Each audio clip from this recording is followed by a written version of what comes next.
Hello students, நம்ம இந்த வீடியோவில் 12th எக்கனாமிக்ஸ்க்கான ஆஃபீல் எக்ஸாம் ஒரிஜினல் கொஸ்டின் தான் பசங்களை பார்க்குறோம். ஸோ வீடியோ வந்து ஃபுல்லாக பார்த்துட்டு இந்த கொஸ்டின் ரெஃபரன்ஸாக வச்சுட்டு இருக்கக்கூடிய எல்லா கொஸ்டினும் பக்காவாக படிச்சிருங்கப்பா. இது வந்து பல கேள்விகள் நிச்சயமாக நாளை நடக்க போகும் தெரியும், கண்டிப்பாக கேட்பாங்க சொல்கிறேன். அதோடு மட்டும் இல்லாமல் இந்த நைட்டுக்குள்ளே ஃபுல்லாக படிக்க முடிச்சிருங்க. எது தெரியும் நல்லா பார்த்துருங்க சரிங்களா. சரி வாங்க ஸ்டூடெண்ட்ஸ் வீடியோக்குள்ளே போயிடலாம். அதுக்கு முன்னாடி நீங்கள் இப்போ தான் நம்ம சேனல் ஃபஸ்ட் டைம் பார்க்குறேன், டக்குன்னு சப்ஸ்கிரைப் பண்ணிட்டு இந்த வீடியோ உங்கள் ஃப்ரெண்ட்ஸ் ஷேர் பண்ணி விட்டுருங்க. சரி வாங்க ஸ்டூடெண்ட்ஸ், உங்களோட கொஸ்டின்ஸ் எல்லாம் படிக்கிறேன், அதுக்கான ஆன்சர்ஸ் நீங்கள் செக் பண்ணிங்க சரிங்களா. ஸோ ஃபஸ்ட் டூஸை பொறுத்த வரைக்கும் பார்த்தீங்கன்னா, ஃபஸ்ட் ஒன் திறந்து விடப்பட்ட பொருளாதாரத்தின் ஒட்ட மாதிரி என்பது டேஷ் ஆகும். செகண்ட் ஒன் டேஷ் ஆல் தேசிய வருவாயை வகுத்தால் தலைவீத வருமானம் கண்டறியலாம். தேர்ட் ஒன் PQLI என்பது டேஷின் குறியீடாகும். ஃபோர்த் ஒன் மறைமுக வேலையின்மையில் உழைப்பாளியின் இறுதி நிலை உற்பத்தி டேஷ். ஃபிஃப்த் ஒன் வேலைவாய்ப்பு மற்றும் வருவாய் பற்றிய கின்ஸின் கோட்பாட்டின் அடிப்படை கருத்து டேஷ் ஆகும். சிக்ஸ்த் ஒன் MPCயையும் MPSஐயும் கூட்டினால் கிடைப்பது டேஷ். செவன்த் ஒன் மிகை பெருக்கி அதாவது சூப்பர் மல்டிப்ளையர் என்ற கருத்தை முதலில் பயன்படுத்தியவர் யார்? எய்த் ஒன் MV = PT என்ற சமன்பாட்டில் V என்பது டேஷ்.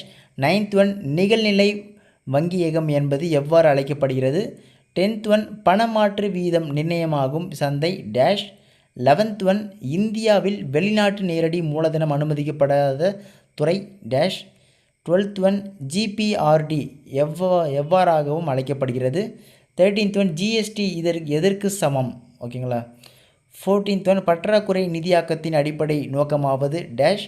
15th ஒன் சூழியல் என்பது எந்த ஒன்றின் சிறிய பகுதி? ஓகேங்களா. 16th ஒன் அமிலமலை டேஷ் விளைவுகளுள் ஒன்று. 17th ஒன் அடிமைத்தனத்திற்கான பாதை என்ற புத்தகத்தை எழுதியவர் யார்?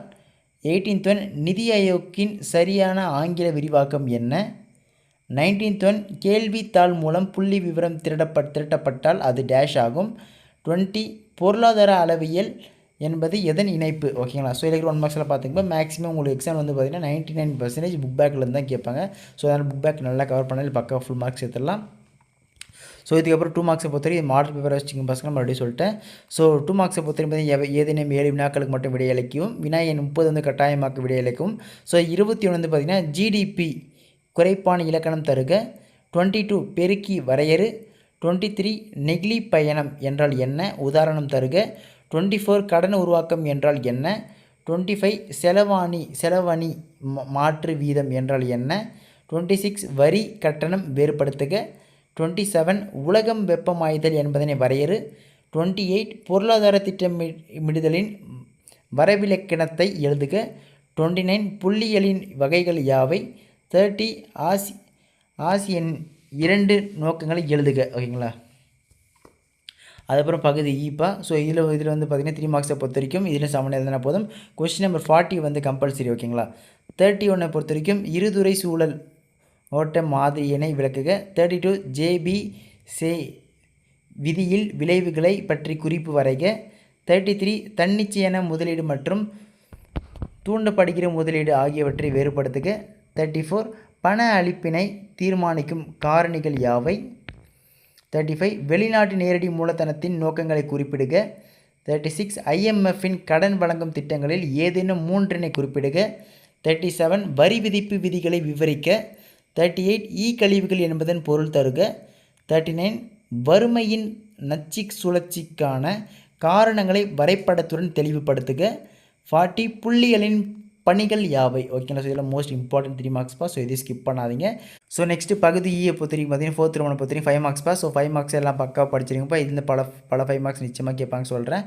ஸோ 41 பொறுத்தவரைக்கும் பார்த்தீங்கன்னா பேரின பொருளியலின் பரப்பெல்லை விவரி அல்லது உள்நாட்டு வாணிகத்துக்கு பன்னாட்டு வாணிகத்துக்கும் இடையிலான வேறுபாடுகளை விவாதிக்கவும். 42 பார்த்தீங்கன்னா தேசிய வருவாயை கணக்கிடும் முறைகளை விளக்குக அல்லது உலக வங்கியின் பணிகளை வெளிக்கொணர்க. 43வது வேலையின்மைகளின் வகைகளை விவரி அல்லது பொது நிதியின் எல்லைகளை விளக்கு. 44th பொறுத்த வரைக்கும் மூலதனத்தின் இறுதிநிலை உற்பத்தி திறனுக்கும் MEC முதலீட்டின் இறுதிநிலை உற்பத்தி திறனுக்கும் MEI உள்ள வேறுபாடுகள் யாவை அல்லது நிதி கொள்கைகளின் கருவிகள் யாவை விளக்குக. 45 பொறுத்த வரைக்கும் வணிக சுழற்சியின் பல்வேறு கட்டங்களை விவரிக்க அல்லது நீடித்த அல்லது வளம் குன்றா வளர்ச்சி முக்கியத்துவம் மற்றும் அதன் நோக்கங்களை விளக்குக. 46 வணிக வகைகளின் பணிகளை விளக்குக. மோஸ்ட் இம்பார்ட்டன்ட் இந்த கொஸ்டின்லாம் ஸ்கிப் பண்ணாதீங்க. அல்லது பல்வேறு வகையான திட்டமிடல் வகைகளை விவரி. 47 பண கொள்கையின் நோக்கங்கள் யாவை அல்லது பின்வரும் விவரங்களுள் கார்ல் பியாஸின் ஒட்டுறவு கெழுவினை கண்டறிக. ஓகேங்களா? ஸோ இவ்வளோ உங்களுக்கு கொஸ்டின்ஸ் நல்லா பக்காவாக படித்து வச்சுருங்கப்பா. இந்த பல கேள்விகள் நிச்சயமாக நடக்க போகுது, கண்டிப்பாக கேட்பாங்க சொல்கிறேன். ஸோ எதுவும் மிஸ் பண்ண பக்காவாக படித்து வச்சுருங்க. இதே மாதிரி மற்ற எல்லா சப்ஜெக்ட்டும் இம்பார்ட்டன்ட் நோட்ஸ் கைட்ஸ் எல்லாம் தொடர்ந்து போடுறேன். ஸோ அதெல்லாம் மிஸ் பண்ண தெரிஞ்சிக்க. நீங்கள் இப்போ தான் நம்ம சேனல் ஃபஸ்ட் டைம் பார்க்குறேன், டக்குன்னு சப்ஸ்கிரைப் பண்ணிட்டு இந்த வீடியோ உங்கள் ஃப்ரெண்ட்ஸ் ஷேர் பண்ணி விட்டுருங்க. ஓகே ஸ்டூடெண்ட்ஸ், அடுத்து தொடர்ந்து பார்க்கலாம்ப்பா.